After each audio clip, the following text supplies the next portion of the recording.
Okay, so as I was saying, we've seen recently in this crisis, we've seen rioting, celebrating actually the activities of these particular prison military personnel and the activities they've engaged in.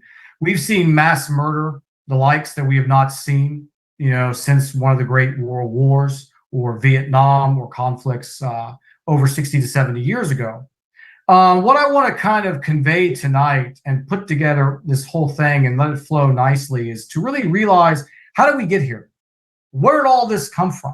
How do we have unlimited support from evangelical Christians in Western governments?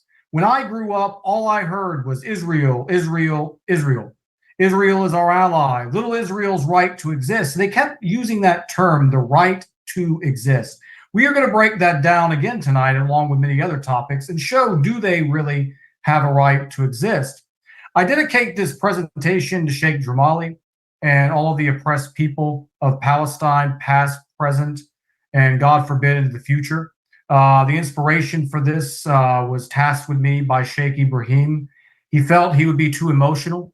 As he told me, he wanted someone who could calmly and articulately and factually, most importantly, deliver this topic.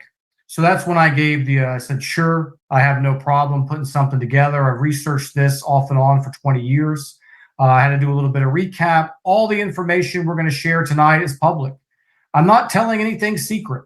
We're staying away from conspiracy theories. We're staying away from a lot of the stuff that gets out there on the internet, things that make us look bad when we parrot them or repeat them. We're dealing purely with United Nations, newspapers, quotes, facts, and statistics. Everything here is public knowledge.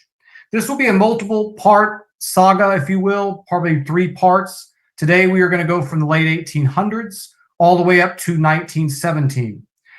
We are going to leave all Islamic references out.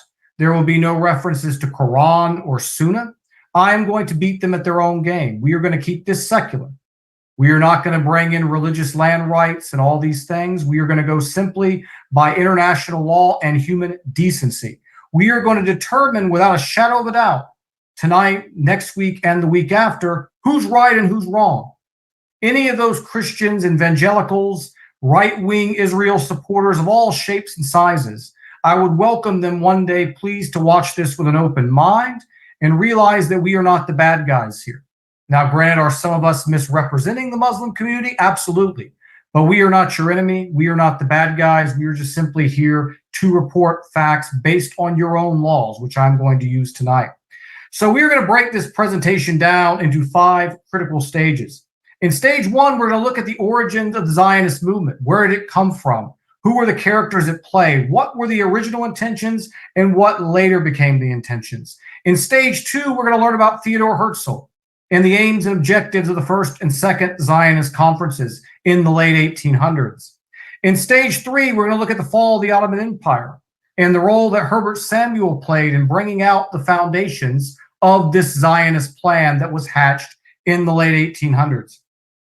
Stage 4, we're going to look at the mysterious and secret and covert Sykes-Picot Agreement and its lasting impact on Muslims, not just during that period of time, but still we feel its presence to this day. A lot of Muslims are not aware of the Sykes-Picot Agreement. We are going to break that down. We are going to show the actors involved in it. We are going to show the personalities involved in it. And we are going to show exactly what it meant for us, past, present, and future. And in stage 5, we are going to look at the infamous Balfour Declaration in 1917 and ultimately the death nail for what we knew at the time as the state or people of Palestine. So that's how this presentation is going to be structured. We are going to now begin talking about the term Zionist. We hear this always now in the media. Joe Biden said he's a Zionist. Donald Trump said he's a Zionist. I think Barack Obama, even said it, as well. Don't quote me on that. I think, but I'm not sure. But I know for a fact Trump, Biden, and numerous others have said it. Biden said he was proud to be a Zionist Jewish, presidential candidate. So we hear this term thrown around loosely today. A lot of people don't really know what it means or where it even came from. This term was first created by an Austrian writer by the name of Nathan Birnbaum in 1885. Nathan Birnbaum was a writer, journalist, and overall considered to be a Jewish thinker of the time. You notice when you look at these type of people, you find that the professions generally are usually the same, aren't they? You see publication, playwrights, media personalities, journalists at the time were the stars. I mean, there was no television, obviously, no radio. So what was print media was the biggest, deal of type of information a person could consume. Well, in 1883, he founded Kadima, which was the first Jewish Zionist student association in Vienna. Their main aim was to spread awareness for Jewish causes, recognizing ultimately the Jewish people and their right to exist. Initially, you can say overall, this was harmless. This was about facing what they felt was religious persecution while living in Europe and a lot of other things that were issues of Jews at the time. So he played a prominent role in the first Zionist conference in 1897, but not long after, he saw where this was going, and Mr. Nathan Beerbaum actually left. He saw that what was going on in the Zionist conference was never the aims and intentions of his group. He wanted simply, again, just for recognition of Jews as a people. He wanted the Yiddish language to be accepted, and he wanted the diaspora, the Jews that were spread around the world, to be valued in their homes. Overall, like I said, pretty harmless cause, initially. Mr. Birnbaum's vision was not shared by this Zionist conference, who would later take the agenda to the next level. So we get to that point in 1896. Theodor Herzl, calls for the restoration of the Jewish state. This was big, and he's often considered to be the father of Zionism, even though he didn't coin the term. He really was the guy that really put the muscle, behind this and re-identified this movement. This gentleman was born May 2nd, 1860, lawyer, journalist, writer. We see the same job description there again, playwright. And he was the one that called together this first Zionist conference in Basel, Switzerland in 1897. He cited his inspiration for this from an event that happened in 1894. There would be an anti-Semitic incident in France in which Jewish French army captain was falsely convicted of spying for Germany. This is a theme, again, not to get too into that one. That's a whole different issue for the time. But the Jewish community believed he was innocent. Ultimately, he was considered to be guilty. And you had a lot of real rise in Jewish hate, and they started being labeled traitors and not loyal to the societies. And these are the events that kind of shaped Herzl's life. Sheikh Ibrahim is here now. Assalamu alaikum. He can hear me or he's unmuted.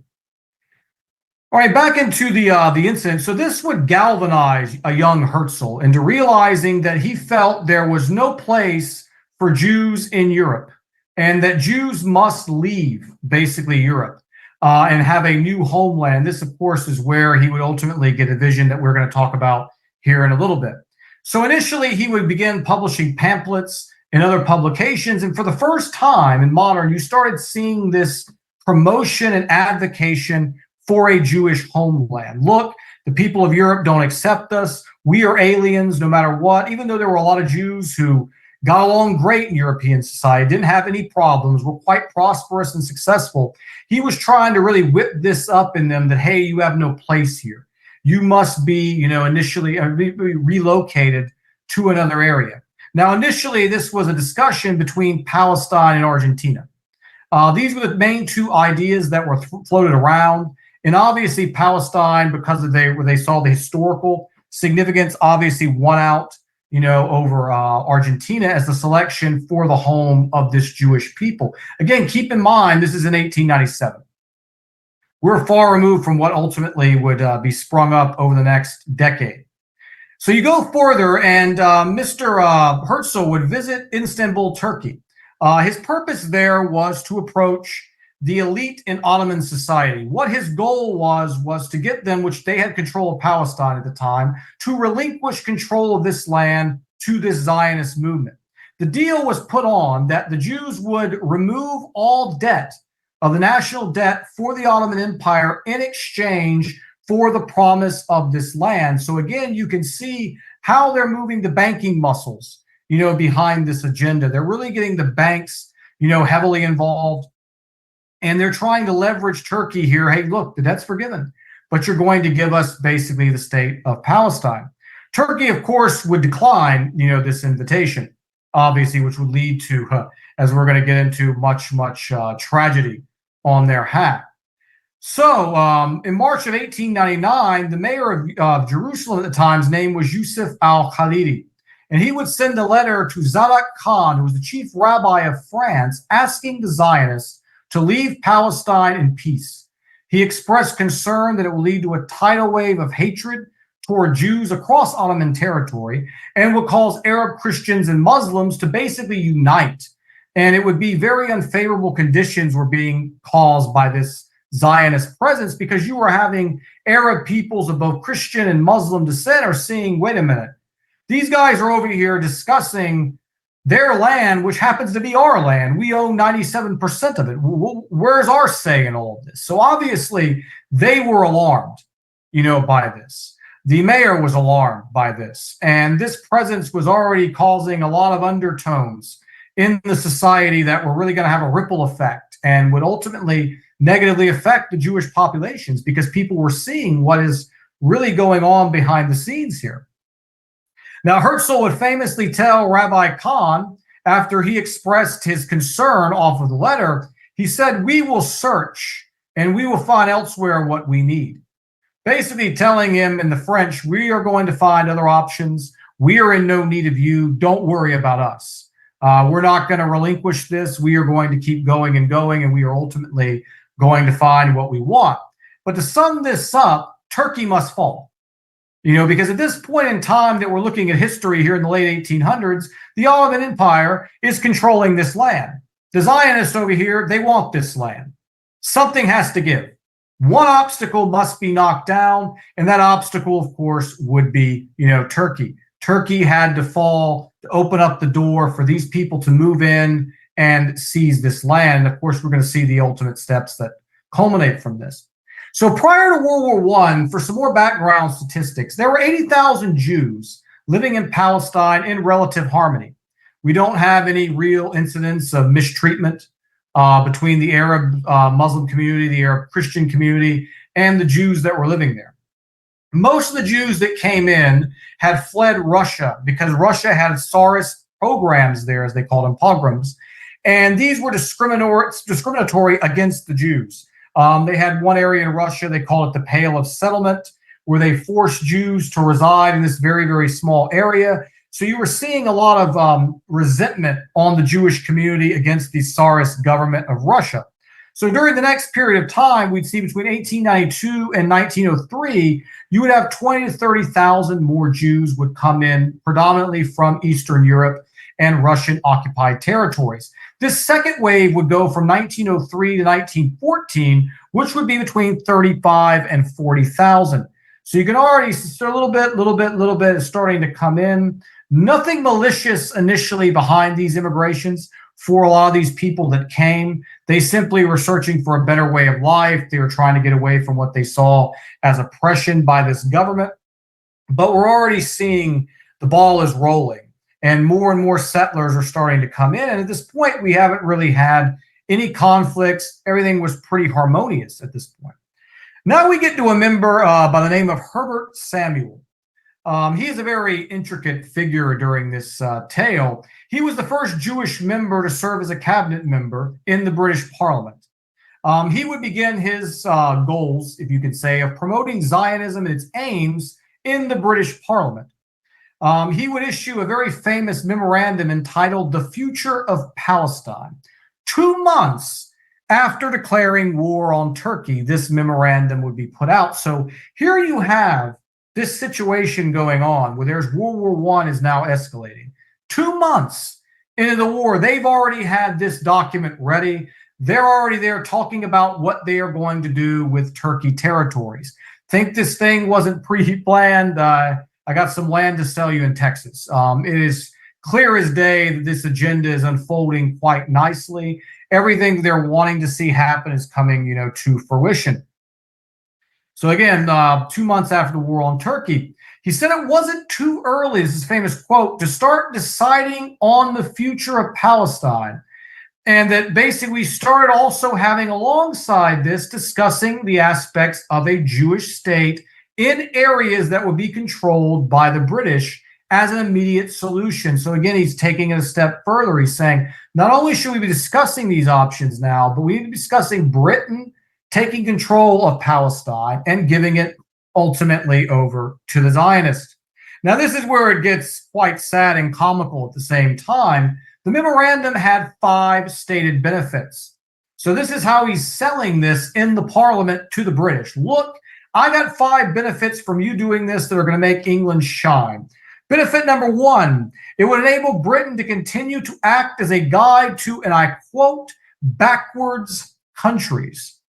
So the backwards is a direct quote from him. The beginning is paraphrased. So those are not his exact words. I took the backwards quote right there directly and in context, no misrepresentation.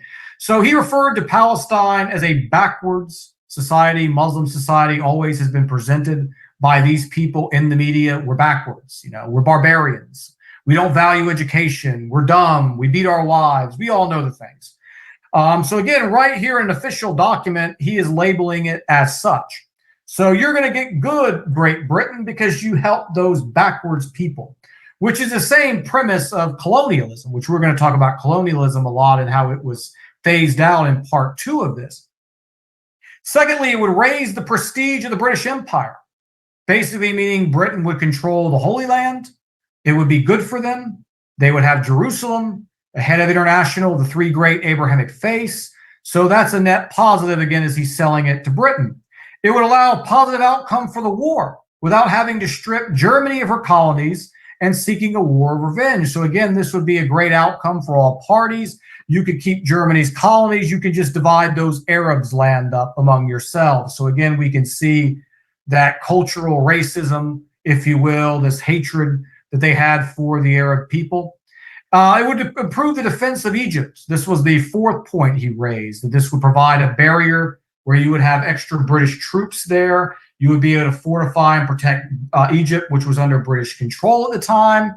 And then, of course, the last one, number 5, England would earn the gratitude of Jews, gratitude, I don't want to misquote, lasting gratitude of Jews around the world.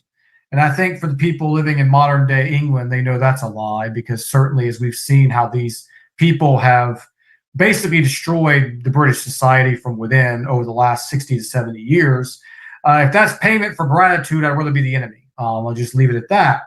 So with this memorandum coming out, now you have this discussion moving out of the Zionist conferences, moving out of the Jewish publications. It's now directly in a parliament in a European country and the leading power of the world at the time. So the agenda has again moved from the newspaper publications all the way to the highest positions in government.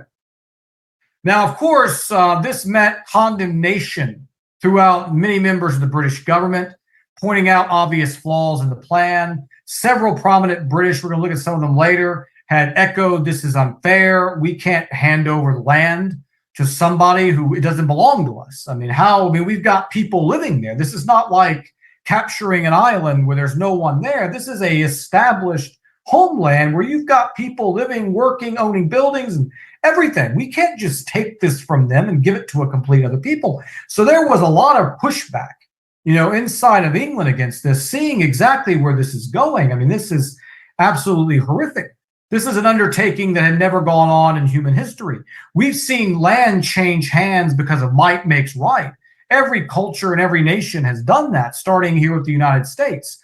I mean, the Native Americans were conquering other Native Americans. Europeans came in, conquered them. We've always seen that throughout history. We've seen it with the Mongols. We've seen it with Arab groups. We've seen it with all of Europe. We've seen it in Africa. But never in history had a people taken a land from someone else and promised it to a completely different people. We had not seen that. This is unprecedented in human history. So as we have the backdrop, the war is going on, at this point now. So World War I is well underway. And we have the infamous Sykes-Picot Agreement, which I mentioned in my opening monologue there was something that to this day the Muslim world suffers, and we're going to talk about that also as we get to it. The name of the Sykes-Picot Agreement was given the name from Colonel Mark Sykes and a French diplomat by the name of Francois Picot. Now, this negotiation period would begin between November 23rd of 1915 and would ultimately conclude on January 3rd. It would be ratified by France and Britain, respectively, in May 9th of 1915 and May of 16. The British in this agreement, and this is key, they're doing this behind the scenes. This is not something, this later would come out, but at this time, no one in the world knew about this. This was something that was going on behind closed doors. Later on, this information would become public and people would be like, oh my God, what in the world was going on there? But the damage would already be done. Now, part of this agreement was that Britain would get southern Israel, they would get Palestine, Jordan, and southern Iraq. So this was the Ottoman area that was already being handed to the British before the war was ever concluded. The French would take Lebanon, Syria, southeastern Turkey, and Kurdistan. What great deal here for them. Smaller Palestine and Jerusalem, however, would be maintained according to the wills of the French. In this initial agreement, it would be maintained as an international governance. They respected, at least at this point, attempted to show respect for the entitlement of the great three religions and their claim to visit and patronize and go to the Holy Land. So they wanted to designate it as an international territory. Now, Russia was also involved in this. Russia would take smaller territories in the east, as well as part of their settlement. But as you can see here, one key barrier, though, remains. In this agreement, the British are getting southern Israel, They're getting most of the land of Palestine, but there's still Jerusalem sitting out there. They wanted Jerusalem. They've always wanted Jerusalem. In fact, when Donald Trump was in office, he made it the official home of the U.S. Embassy in a symbolic gesture of pretty much submission to their powers to honor their capital of Jerusalem.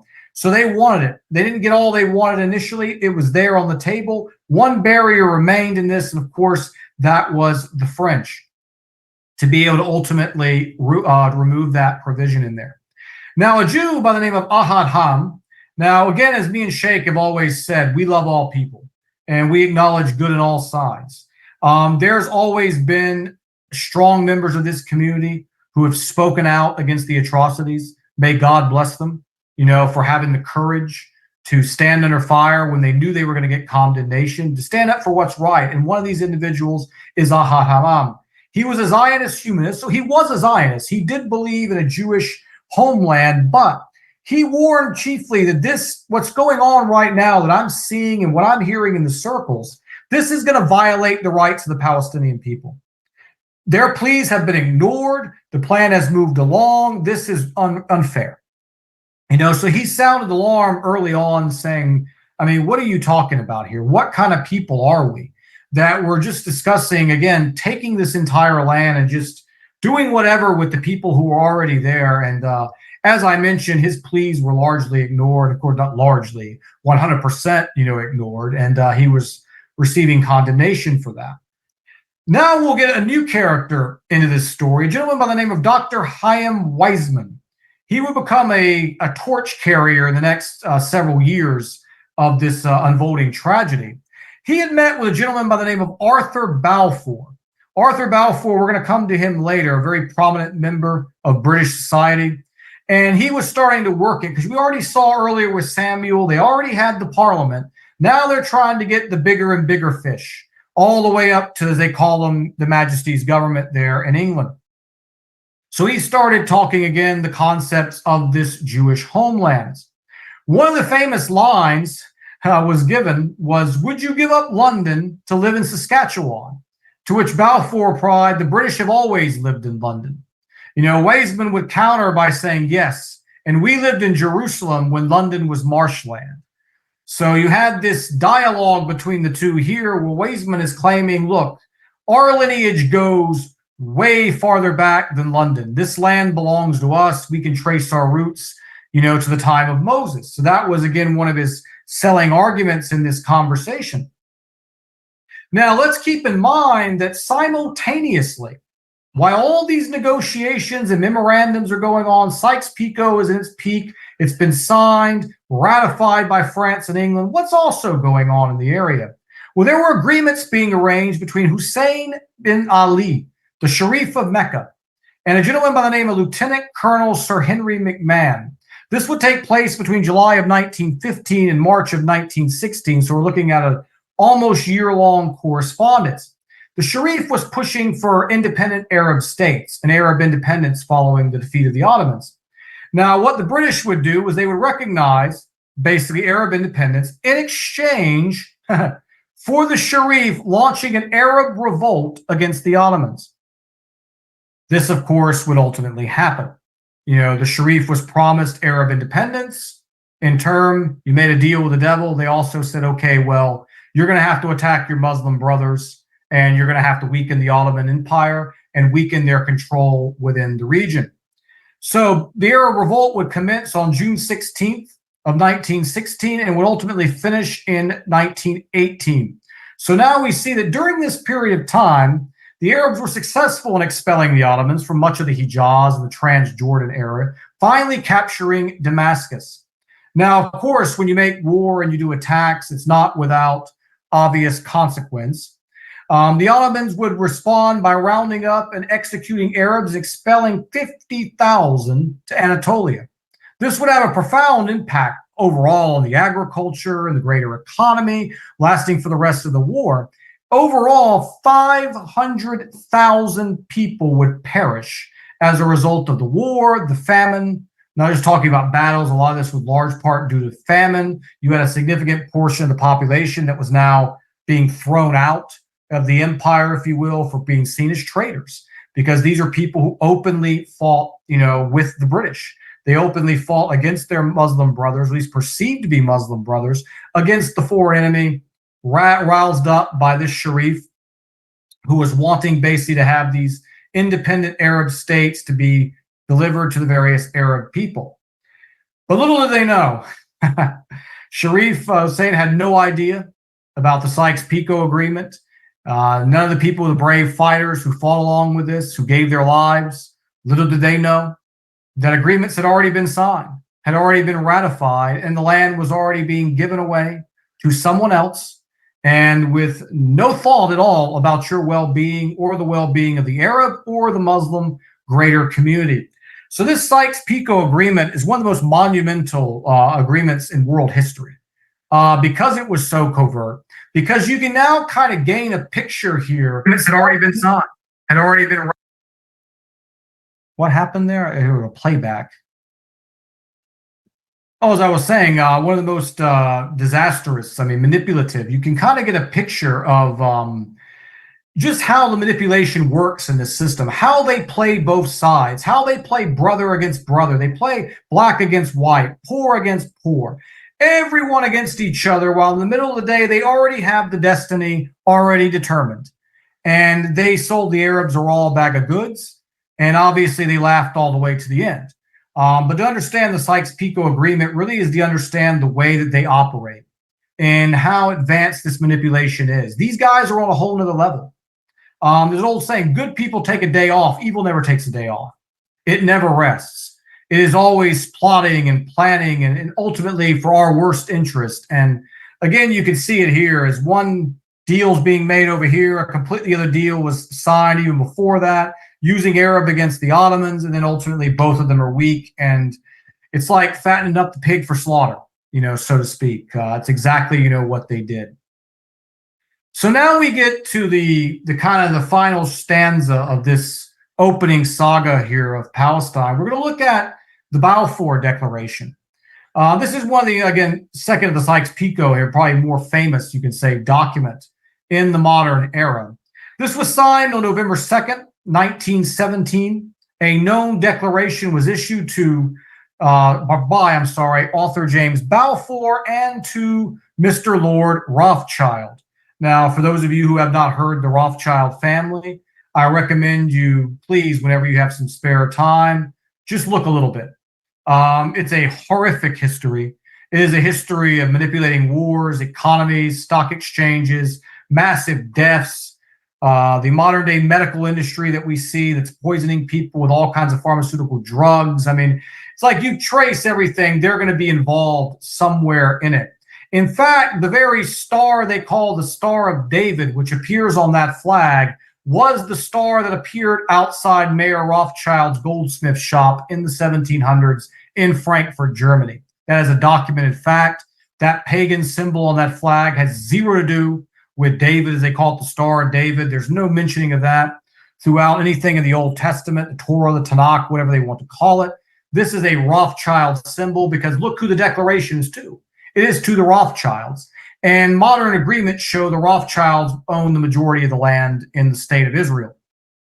So no mystery why he was delivering this to Lord Rothschild himself. So this declaration, I'm going to read off my notes here, quote, I have much pleasure in conveying to you on behalf of His Majesty's government the following declaration of sympathy with Jewish Zionist aspirations, which has been submitted to and approved by the cabinet. So right here he's saying, we've already submitted these. We talked about Samuel earlier doing that. Here he's mentioning the Lord Rothschild. Don't you worry. Everything is going great. His Majesty's government's view with the favor establishment of Palestine of a national home for the Jewish people, and will use, this is the key quote here, their best endeavors to facilitate the achievement of this object, it being clearly understood that nothing shall be done which may prejudice the civil and religious rights of existing non-Jewish communities in Palestine or the rights and political statutes enjoyed by Jews in other countries. So let's pick this apart now to make the legal language here. When people first saw this, one of the things they honed in on was when you see basically here, the first thing was about their best endeavors to facilitate the achievement of this objective. Well, that's pretty broad. Best means the most. You're the best. There's nothing that can be more. So the British government is pledging here in code to do everything they can, militarily, intellectually, whatever it takes, best endeavors to achieve this project. But then they did put some language in which the Zionists at the time didn't really care for, but was kind of agreed, which was this would not prejudice the civil and religious rights of the existing non-Jewish communities in Palestine. So this was something that was put in because the British did not want to do what the Zionists ultimately wanted to do. They still had a little bit of porn here on this issue. On one hand, they got all the money and the lobbying and the debt forgiveness and all this stuff tugging on them. And then on the other hand, well, wait a minute, who do we want to be known as here? Their conscience was talking. You can't do this. This is not ethical. So we see again, one other provision they mentioned, or one other point they mentioned here, is that they want to make sure that this didn't affect the status of Jews in political enjoy in other countries. So what they were saying was that they didn't want Jews in Russia or Germany or Finland or anywhere else to be treated harshly because now they have a homeland. Some of the Christian countries or some of the very strict religious people would want the Jews out. Hey, look, you have a home, leave. So they didn't want to arouse resentment there or, within European countries. It concludes with, I should be grateful if you would bring this declaration to the knowledge of the Zionist Federation. Yours sincerely, author James Balfour. So when this got done, 6 drafts ultimately would be exchanged between the British Council and the Zionist movement. The United States was also consulted as usual, as America was now starting to begin its ascendancy into the one true superpower in the world. This change would happen over the next 40 years by design. It's a different subject for a different time. And again, none of the people, you're talking about 6 drafts, you're talking about exchanges, you're talking the United States way over there across the Atlantic Ocean is consulted. Guess who wasn't consulted? The people actually owning and living on the land. Not a surprise, again, illegal, but this is what took place. Now, reactions to this were pretty profound. In fact, a Jewish gentleman by the name of Sir Edwin Montagu, the Secretary of State for India under the British at the time, he thought this would lead to what he called Mohammedans and Christians being aliens in their home. Notice he didn't mention just Muslims. They called them Mohammedans at the time. He mentioned the Christians because this is something that gets lost on the American Christian population, is there are churches in Palestine that have stood 1,400, 1,500 years until they were destroyed. It wasn't by the Mohammedans, as they like to call us. It was by other people. That there was this unity that was there, that Muslims are not the bad guys you're presented. These Christian communities that were addressed, here by a Jew, he didn't want to see negativity affecting the Muslims and the Christians. That they would lead to mistreatment of Jews also. He pointed the same thing we talked about earlier. And he emphasized the religious significance of the land and how you can't just give Jerusalem and these areas basically over to one group of people. This is just not ethical. There's already people living there. You've got the visitation, all of those other things. Many other legal authorities would cry foul. Obviously, they cited how this was an illegal document. What authority does Britain have, basically, to literally give land that was occupied by a native population to a completely new population of people? Never in history, again, has something of this undertaking gone on. So there were numerous, and I had, anonymous quotes from lawyers at the time and internationalists, people who practice international law, were familiar with it, all basically saying the same thing, that this really was just shocking to see this. So international discussions at this same time were focusing on removing the colonial system and bringing back what they called self-determination of captured territories. Because before, if anyone's familiar with colonialism, long story short, you invade somebody, you exploit the people of the area for labor, you don't probably pay them anything or next to nothing, and then you walk away with the resources.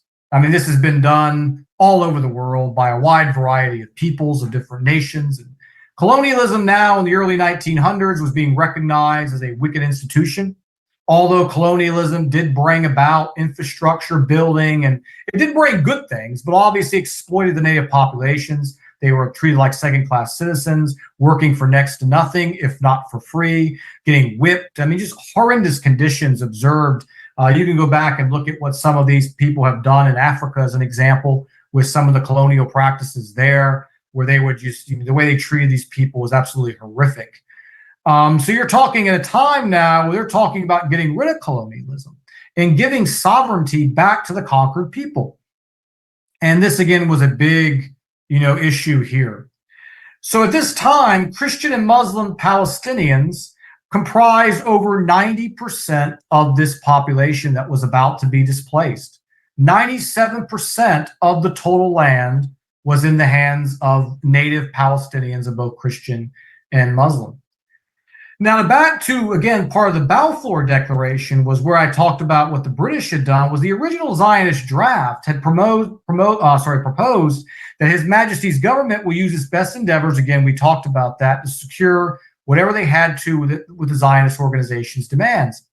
The official version stated the government will use their best endeavors, again, as I mentioned. And of course, Wiseman was sensitive to some changes that was put in there, like the provision at the end that I mentioned, where they talked about the people. One of his concerns was a safeguard clause, which concerned the interests of the Palestinian people.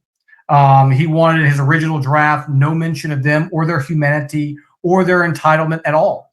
So this guy was like, no. I don't like that ending that you put in there, but don't worry, we're going to fix you later.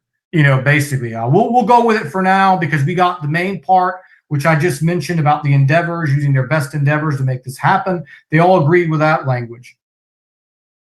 On the next phrase, they talked about providing nothing shall be done which may prejudice the rights and political status enjoyed by Jews in either country. So, of course, they agreed with that. The second safeguard had not been promoted by the Zionist organizations, believed to have been the outcome of Edward Montagu, because remember we talked about him. He was concerned with how the Jews were being treated. The Zionists did not care how the Jews were being treated. In fact, they wanted them to be treated poorly. And we're going to get to that in part two. We start talking about World War II, because they wanted mass immigration in. So where Montagu cared about the Jewish people who were living in Europe, who didn't want to immigrate, who viewed themselves as valued members of the society, the Zionists had no care about them at all. In fact, they wanted things to be bad for them, to encourage them to immigrate so they could get the demographics to change and they could buy up everything more rapidly. So again, we see two conflicts that were taking place here. And again, of course, Mr. Wiseman didn't want anything mentioned, again, about the indigenous rights of the Palestinians. So again, as we've covered today, quite a bit, and there's a lot more to cover. In fact, I was kind of torn because there was so much really just in these like 5 to 10 years I've covered, here today.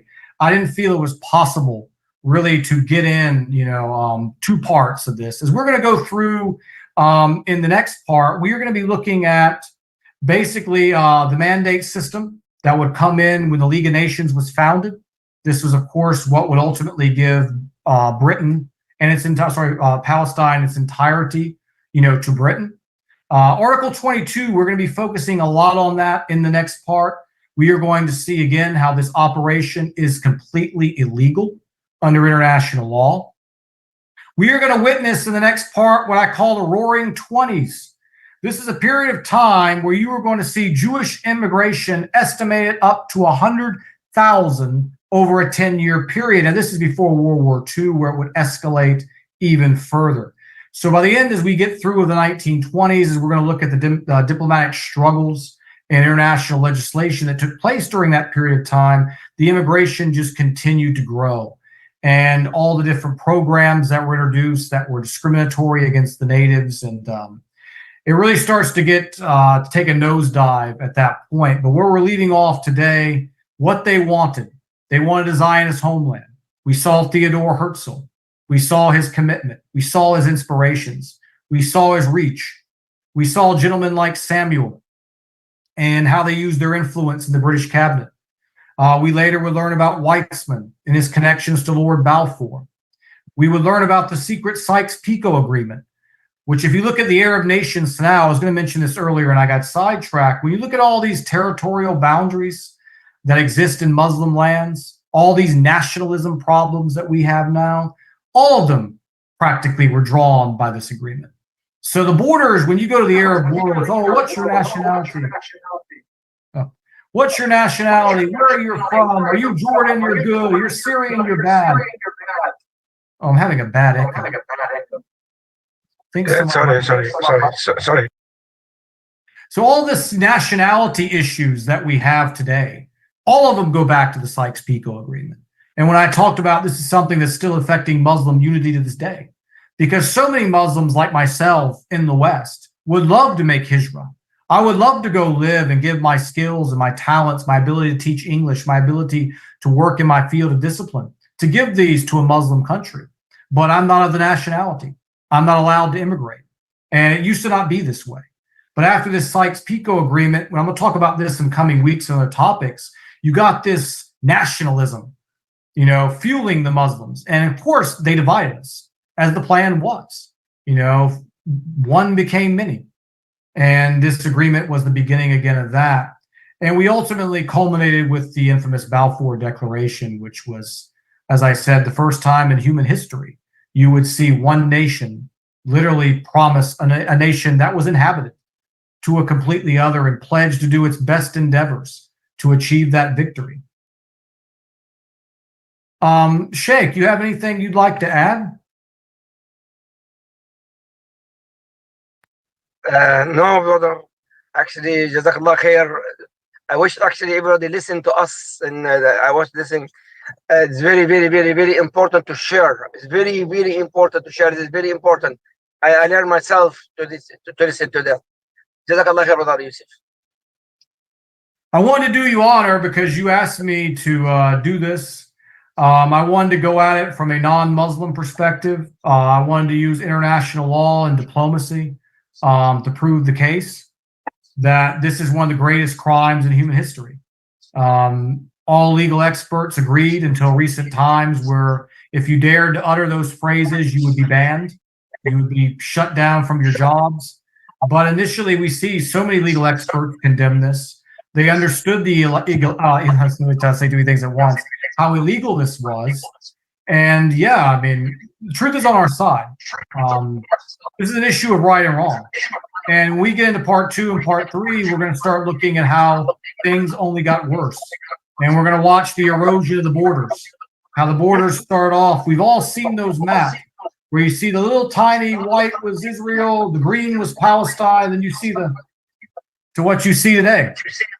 And when you look at the refugee policies that have been promoted by these Zionists in European countries and American countries, you can see the relationship as to why these policies were there, because they want to get the Palestinians out. They were wanting to open up the door for the West to take 100% of the Palestinians. And the Palestinians have showed resolve. They have not abandoned the land. But that was always the plan, was to get them to forcefully migrate out. Any question, brothers and sisters, Sunnah followers? Okay, brother Yusuf, Jazakallah khair, Barakallah feek, inshallah.